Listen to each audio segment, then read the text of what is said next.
So I don't know if this will work or not because I'm in my kid's room right now and he's playing right here. But I thought, why not? Why not try and record it with him playing right here? So he's very interested in the phone, obviously, and in everything that I touch. Okay, so so this will be messy and I don't know. You're welcome to join. Yeah, so I really wanted to talk about the book that I've read recently, and I can say that's my favorite book that I've read this year, and this is The Lie Tree by Frances Hardinge.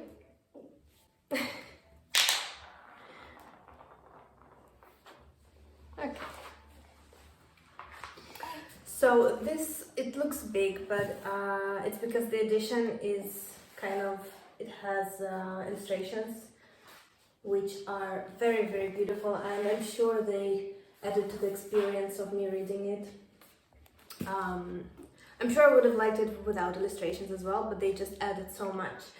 And even the chapter titles have like this illustrations, and I'm just gonna quickly show you one of my favorites. So okay, while I'm looking for that illustration, I haven't prepared like normal review or anything. I have no idea what I will say. This is my favorite. It has the main protagonist on the dinosaur. Yeah. So I haven't prepared a proper review. Just because, I don't know, I don't have a reason. I really want to kind of maybe give you the reasons why you should read the book. Frances Hardinge usually writes what she herself calls dark and creepy and mysterious fairy tales, and that can be described as well. And it is set in 19th century in England, and the book deals a lot with the book features a lot of scientific breakthroughs that has happened in the 19th century. So there's a lot about science, a lot about science versus religion. There's of course a bit of magic that the main characters try to explain with science, which I really liked. Yes, and the main character is a girl in the 19th century, so she has the usual problems, as you might expect, that people do not necessarily take her seriously. People don't expect her to be smart or to know anything about science.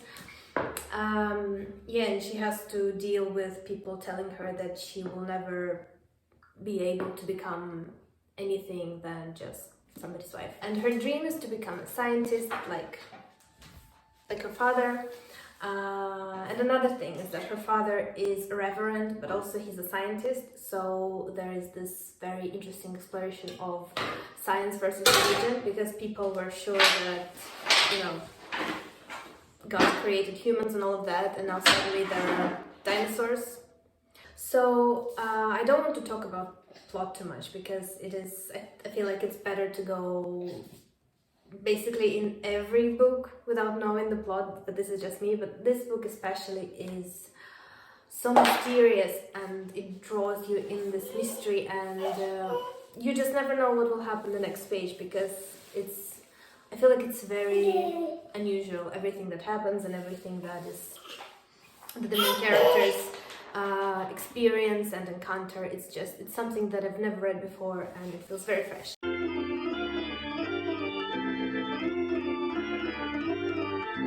Okay, so I had to put my baby to sleep, so now I'm here and it's going to be calmer, I think. And also I found the dust jacket, so you can see how pretty it is. And I couldn't remember where I stopped, what was the last thing I said, so yeah. I'm just gonna tell you what I loved about the book, and hopefully make some of you maybe add it to your TBR, maybe read it. So yeah, the thing that I most like in most of the books, and in this one in particular, it's the characters, and specifically the main character. Her name is Faith. She is around 15, I think. And if you know me, you know that one of my favorite books is Tell the Wolves I'm Home by Carol Rivka Brandt. And why I loved that book and this one as well is the main characters, who are both girls around 15, and in that book she's 14. And and they narrate the story through their eyes, and I just love how honest they are and how revealing they are. They admit when they are scared, when they are ashamed of something, when they don't understand something. They tell you that they don't understand it, and they just try to navigate life, and they are just both so very honest. So that's why I love that book, and that's why I love this one, and the protagonist of this one. She's just incredible person to follow, and she is very, very adventurous. And I don't really like books that are heavy on the plot, on the adventures. I mean, they're great, I love them, but they are never my favorites. But this one, it's so adventurous, it's very plot heavy, and the plot there is very unusual and intricate, but still the book balances the adventures of the plot and kind of character development that's going on. So yeah, that was great.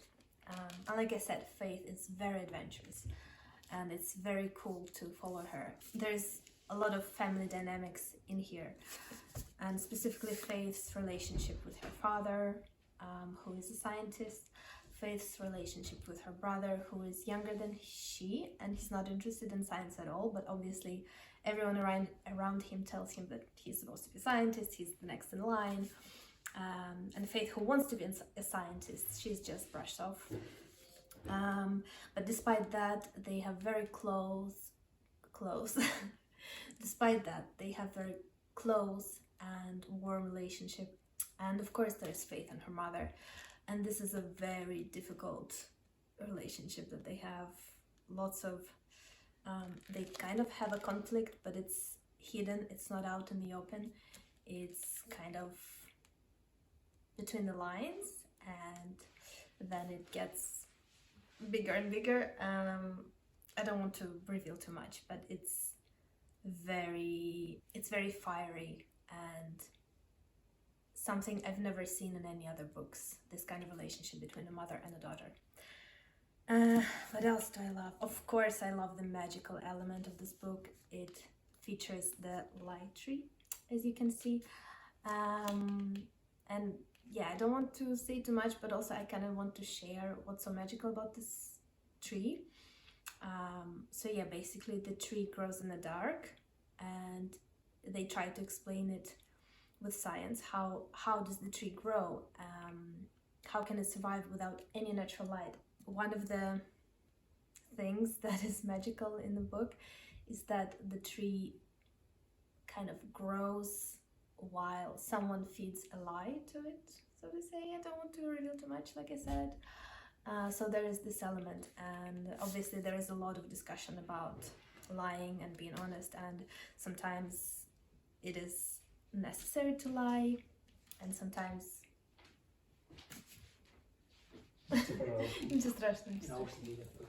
so yeah, sometimes it's necessary to lie, sometimes it is very dangerous to lie. So all of this is here. And obviously, because the main protagonist is a girl and it is 19th century, there will be discussion about feminism, about how women were treated in the time.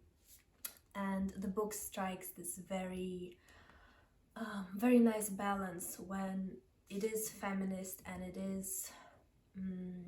it shows female characters as very layered and very kind of difficult. They're not just good or bad.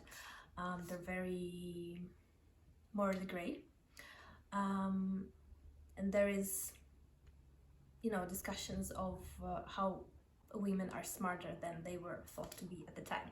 But also the book doesn't do like girl power just for the sake of girl power. It's not this unbelievable story that, sometimes you just read a story and you think, yeah, okay, yes, I know girls can do a lot, but you don't need to push it in my face. So I didn't find it in here. It's just, there's a very good balance of that.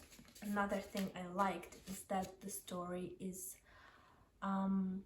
it is very plot heavy, but also it is quite slow, but not boring slow, just relaxing slow. I never felt like I wanted to rush through the book. I never felt like I wanted to finish it in order to get to another book, which sometimes happens. Even if I like the book, I kind of just want to get to the next one. Unfortunately, it happens.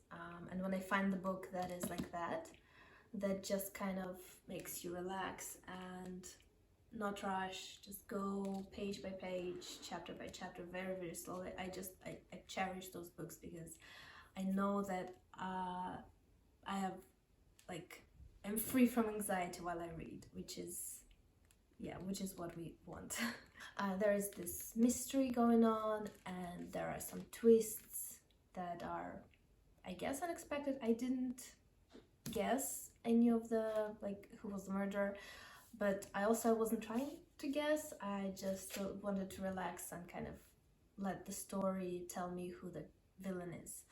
So yeah, I wasn't trying to guess, but I don't know, it felt surprising to me and also believable in terms of the story. So yeah, even if you think that it's not your genre as well and it's not something you usually read, I would still recommend you to check it out, to maybe, if you want to know more about the plot, maybe read about the plot and see if it interests you, or just trust me. If our tastes are similar, just trust me. It's such a joyful experience to just relax into the book and let the book, I don't know, engulf you. So yeah, I think this is all from me for today. If you've read it, please let me know, because I would love to discuss the book. And if you haven't heard about it before, but now you maybe are curious to read it, also please let me know. That would make me very happy. And yes, that's it from me for today. Thank you as always for being here with me, and I'll see you next time. Bye bye. I love you all. Please subscribe and put a like. Don't put a dislike, or KGB will hunt you down. Bye. Love you.